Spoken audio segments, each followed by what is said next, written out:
इस लेक्चर में farmer suicide के बारे में डिस्कस करेंगे। किसानों द्वारा जो आत्महत्या कर ली जाती है ये क्यों होती है, क्या कारण है और अभी इसके बारे में क्या रिपोर्ट आई है। रिसेंटली न्यूज में इसलिए क्योंकि नेशनल क्राइम रिकॉर्ड ब्यूरो ने एक रिपोर्ट दी है, accidental death and suicide in India. उसने किसानों के बारे में भी रिपोर्ट दी है कि क्या रिपोर्ट में आया है। तो हमने ये ऑलरेडी एक लेक्चर में पढ़ चुके हैं, accidental death and suicide in India report के बारे में। तो इसमें हम स्पेशली फार्मर पे फोकस करेंगे क्योंकि देखो यूपीएससी ने कई बार मेंस में क्वेश्चन पूछा फार्मर सुसाइड के बारे में। जीएस पेपर 3 के लिए इंपॉर्टेंट है। वैसे तो ये जीएस 1 में भी पूछा जा सकता है, जीएस 2 में भी, क्योंकि कई टॉपिक ऐसे होते हैं जो मिक्सचर होते हैं सारे सिलेबस में, मतलब जो भी पेपर हैं जीएस 1 2 3 सब में पाए जाते हैं, वो ऐसे टॉपिक हैं कुछ। तो जीएस पेपर 3 के लिए मेन है। तो ये रिपोर्ट है, अभी रिपोर्ट आई है कि जो फार्मर वर्कर हैं, जो किसान खेत में काम करते हैं या कोई किसान नहीं है, किसानों के खेत में जो वर्कर कर्मचारी काम करते हैं, उनमें सुसाइड का डेटा रिलीज किया है नेशनल क्राइम रिकॉर्ड ब्यूरो ने। ये भाई साहब एक सेंटर है, ये क्राइम और क्रिमिनल जितने अपराध हुए हैं और जो अपराधी हैं उनका डेटा ये रिकॉर्ड करता है, एनुअली रिपोर्ट देता है। ये मिनिस्ट्री ऑफ होम अफेयर्स के अंदर आता है, ये न्यू दिल्ली में इसका हेडक्वार्टर है। तो इसने ये रिपोर्ट दी है, इसमें कहा है सबसे ज़्यादा जो सुसाइड किए हैं वो हैं डेली वेज अर्नर ने, और ये भाई साहब 24.6% लोगों ने किए हैं जितने टोटल सुसाइड हुई हैं हमारे देश में। और फार्म सेक्टर में जितनी जो सुसाइड हुई हैं वो है 7%, टोटल का 7%। तो अभी हमारा फोकस है फार्म सेक्टर पे, किसान या किसान के खेत में जो वर्कर काम करते हैं, जो सुसाइड करते हैं, उनका डेटा हम अभी डिस्कस करेंगे। हाईलाइट क्या है इस रिपोर्ट में बोला है कि जो एग्रीकल्चरल लेबर हैं, जो खेत मतलब कृषि में जो लेबर हैं, किसान के खेतों में काम करते हैं वो लेबर हैं, वो 2020 में जिन्होंने सुसाइड की है वो पिछले साल की अपेक्षा 18% ज़्यादा इंक्रीज हुआ है। मतलब जितना 2019 में सुसाइड हुई थी 18% ज़्यादा हुआ है 2020 में। टोटल 10,677 10,677 पीपल ने सुसाइड किया है फार्म सेक्टर में। लेकिन देखो जो लैंड ओनिंग फार्मर हैं, मतलब जिनके पास अपनी खुद की ज़मीन है, ऐसे किसान हैं, उनमें जो सुसाइड हुई हैं उनका रेट कम हो गया, ड्रॉप हो गया पिछले साल की अपेक्षा। यानी कि ऐसे किसानों ने ज़्यादा आत्महत्या की हैं जिनके पास भूमि नहीं है, लैंडलेस एग्रीकल्चरल लेबर ने। मतलब वो ऐसे किसान या किसान के खेतों में जो काम करते हैं जिनके पास कोई लैंड नहीं है, भूमि नहीं है, उन्होंने की है। क्यों? क्योंकि भाई साहब देखो ऐसे किसानों को ना इनकम सपोर्ट स्कीम का फ़ायदा नहीं मिल पाता। जैसे पीएम किसान स्कीम चला रखी है, ऐसी स्कीम जिसमें गवर्नमेंट हर साल 6,000 रुपये दे रही है किसानों को। लेकिन जिनके पास भाई साहब वो खेतों में काम करते हैं या दूसरे किसानों का खेत लीज पे लेके, पट्टे पे लेके, यानी कि रेंट पे लेके खेती करते हैं, तो उनके नाम तो ज़मीन है नहीं ना, उनके पास गवर्नमेंट का पैसा आएगा नहीं जो स्कीम में देती है। तो इन्हें जो भी गवर्नमेंट ऐसी स्कीम चलाती है इन्हें फ़ायदा नहीं मिल पाता लैंडलेस एग्रीकल्चर लेबर को या फार्मर को। तो इसलिए इनको ज़्यादा नुकसान होता है बजाय उनको जिनके पास खुद की लैंड है, खुद की भूमि है किसान के पास। तो इसमें सबसे ज़्यादा जो सुसाइड किए हैं वो महाराष्ट्र में 4,006 सुसाइड किए हैं फार्म सेक्टर में। ये 15% इंक्रीज है वर्कर सुसाइड में, फार्म वर्कर सुसाइड में पिछले साल की अपेक्षा। और महाराष्ट्र के बाद देखो ये कर्नाटक में सबसे ज़्यादा है। 2016 ये ईयर नहीं है, ये सुसाइड है, इतने लोगों ने सुसाइड किया वहाँ पे फार्म सेक्टर में। आंध्र प्रदेश तीसरे नंबर पे, फिर मध्य प्रदेश आता है। कर्नाटक में देखो 43% इंक्रीज है भाई साहब ये 2020 में। कौन कौन से इशू हैं ऐसे, कौन कौन से ऐसी प्रॉब्लम है, परेशानियां जो एग्रीकल्चर सेक्टर में यानी कि कृषि के क्षेत्र में देखने को मिलती हैं। देखो रिकॉर्ड प्रोडक्शन देखा है, बहुत ज़्यादा प्रोडक्शन हाई हुआ है पहले की अपेक्षा, और हमारा एक्सपोर्ट भी बढ़ा है एग्रीकल्चर का। जो एग्रीकल्चर का एक्सपोर्ट, हम दूसरे देशों में अपना एग्रीकल्चर सामान बेचते हैं, कृषि का सामान बेचते हैं, गेहूं चावल वगैरह, वो भी इंक्रीज हुआ है, एक्सपोर्ट निर्यात इंक्रीज हुआ है। लेकिन बहुत सारे ऐसे चैलेंजेस हैं, चुनौतियां हैं, जैसे लो क्रॉप यील्ड, जो प्रोडक्टिविटी है, उत्पादकता है, वो कम है। जैसे 1 एकड़ में अगर दूसरे देशों में 10 टन अनाज होता है, हमारे देश में कम होता है वो। तो एक तो ये परेशानी है। दूसरा मानसून डिपेंडेंसी, बहुत सारे किसानों के पास एग्रीकल्चर में इरिगेशन की फैसिलिटी नहीं है, मतलब सिंचाई करने की, पानी लगाने की फैसिलिटी नहीं है। यानी कि वहाँ पे ना तो कोई कैनाल है, नहर है, ना कोई नदी है आसपास, और ना ही ज़मीन से पानी निकालो तो वो उसकी भी कीमत ज़्यादा आती है, बहुत ही गहरा है। तो वो डिपेंड रहते हैं बारिश के पानी पे, मानसून पे, रेनफॉल पे डिपेंड होते हैं। अगर बारिश नहीं हुई तो किसान की फसल खराब हो जाएगी या कम उत्पादन होगा। नेक्स्ट कारण है low share of export. Export global market में बहुत ही कम है, जितना और देशों की अपेक्षा कम है। इंडिया का लेग इन फार्म मैकेनाइजेशन, देखो मशीनों का प्रयोग बहुत ही कम होता है। जो अमीर फार्मर है, रिच फार्मर है, वो ही कर पाते हैं। जो छोटे फार्मर है जिनके पास 1-2 एकड़ की ज़मीन है या आधा एकड़ ज़मीन है, वो भाई साहब कहाँ से ट्रैक्टर वगैरह खरीदेंगे। बर्डन ऑफ लोन्स, इनके पास किसानों का लोन भी बहुत ज़्यादा हो जाता है।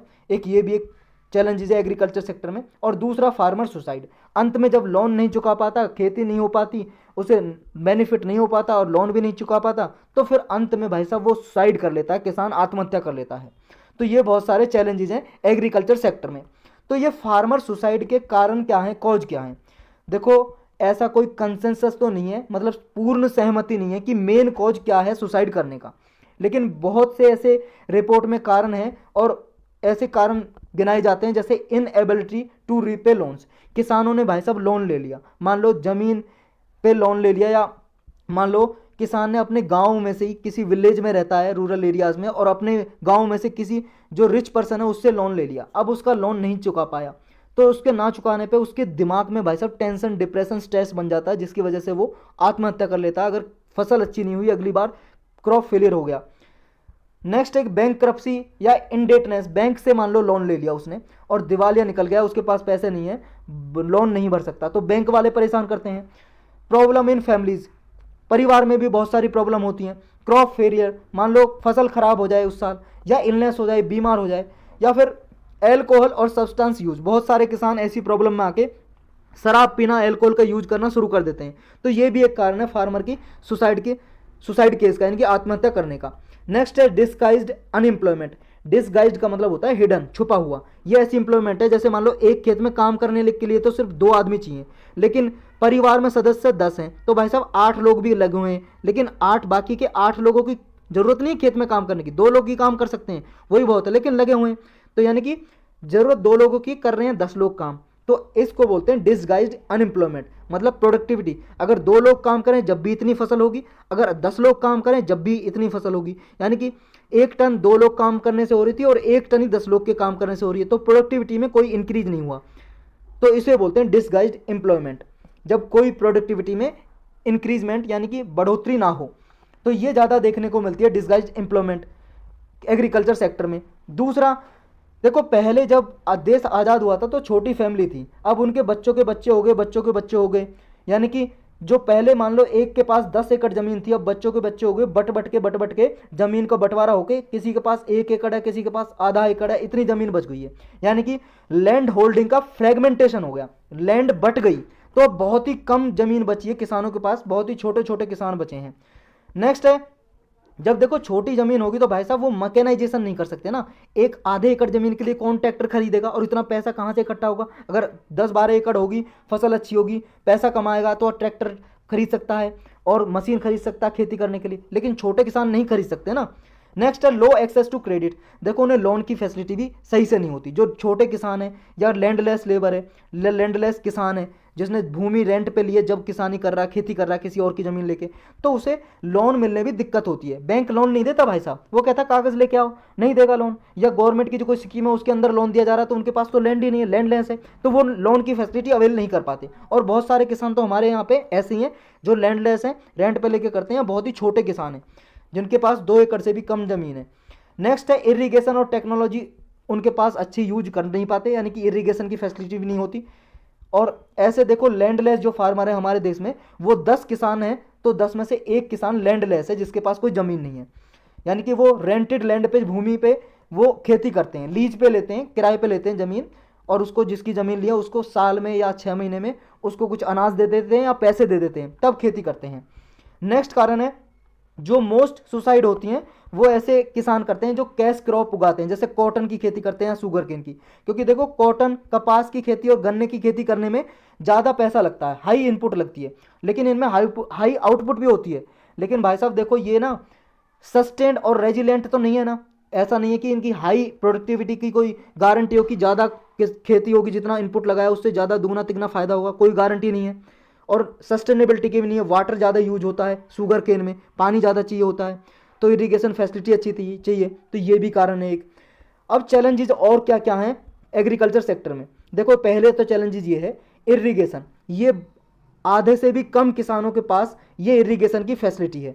यानी कि सबसे बड़ा चैलेंज ये हो गया, पास्ट डिकेड में मोर देन 60% फार्मर ऐसे हैं जो रेनफॉल पे डिपेंड है, बारिश पे। अगर बारिश हो गई तो उनकी फसल हो जाएगी, नहीं हुई तो भाई साहब फसल बिगड़ जाएगी। नेक्स्ट चैलेंज या चुनौती है यानी कि यही रेन फेड फार्मिंग यील्ड।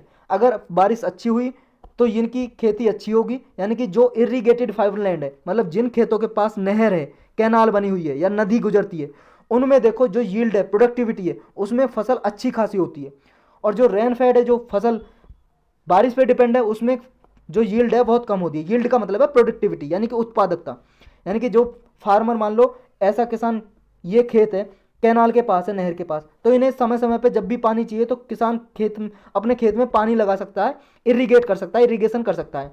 लेकिन ऐसे किसान जिनके पास फैसिलिटी नहीं है भाई साहब, अब खेत को चाहिए पानी अब अक्टूबर में, और अब बारिश हुई नहीं, हुई बारिश नवंबर में, दिसंबर में, तो उसकी फसल तो भाई साहब प्रोडक्टिविटी कहाँ से बढ़ेगी, तो ये भी एक प्रॉब्लम है।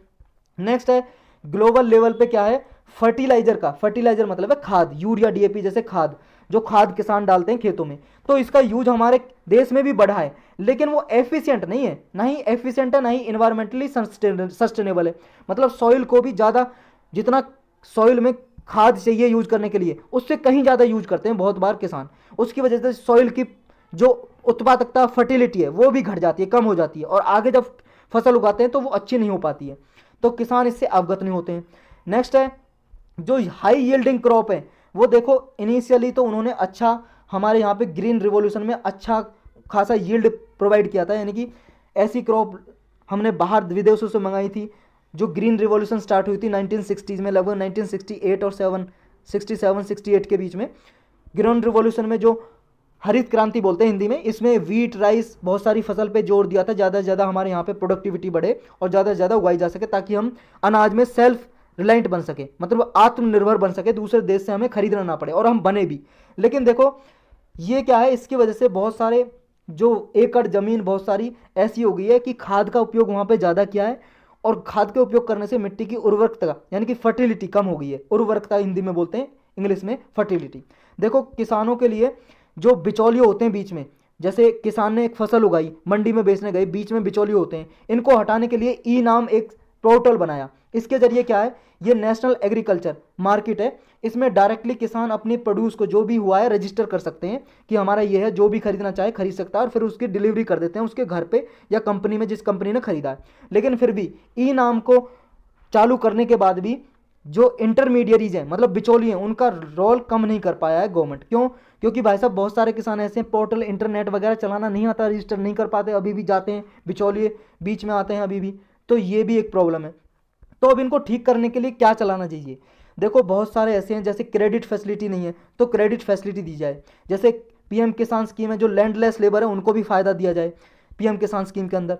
या देखो सॉइल हेल्थ कार्ड है, उसका जो अवेयरनेस लोगों में, किसानों में फैलाई जाए। सॉइल हेल्थ कार्ड स्कीम जो चला रखी है, सॉइल की फर्टिलिटी देख के खाद डालें किसान, तो इसको पूरे सही से इंप्लीमेंट किया जाए।